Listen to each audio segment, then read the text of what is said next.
This bill, it's obviously unconstitutional. I don't know what this dude is even trying to do. Well, he's showing what we've all kind of known for a while, that an entire political party in this country doesn't believe that there's a right to own a gun. They believe that there's a privilege to own a gun. And I used to live in New Jersey. My wife used to live in New York. And I've been through this process, similar processes, where you have to divulge everything. You have to give a reference. You have to go and get a background check done just to own a gun.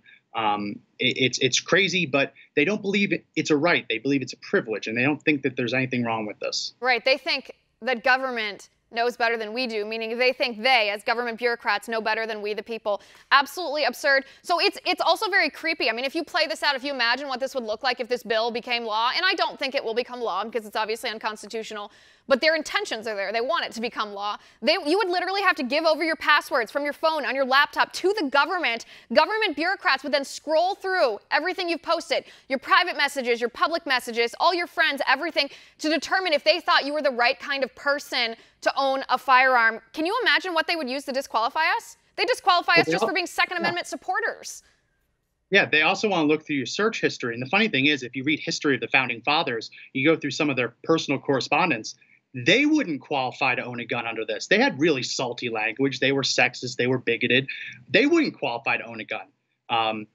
So it's really sad. But we've seen this over the past couple months with people on the left saying that if you say mean things that people are offended by, you shouldn't have a First Amendment right to say it. Now we see them going and creeping towards the Second Amendment.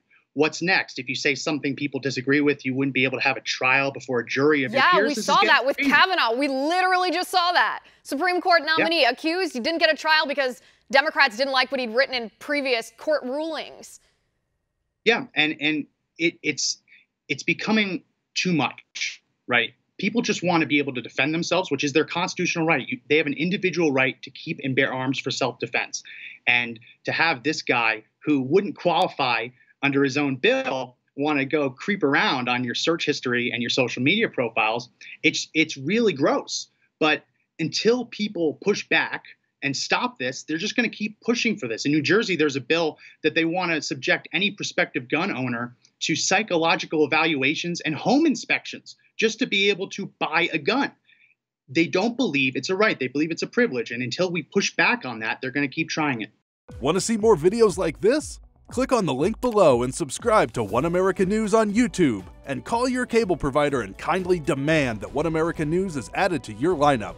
Call and subscribe today.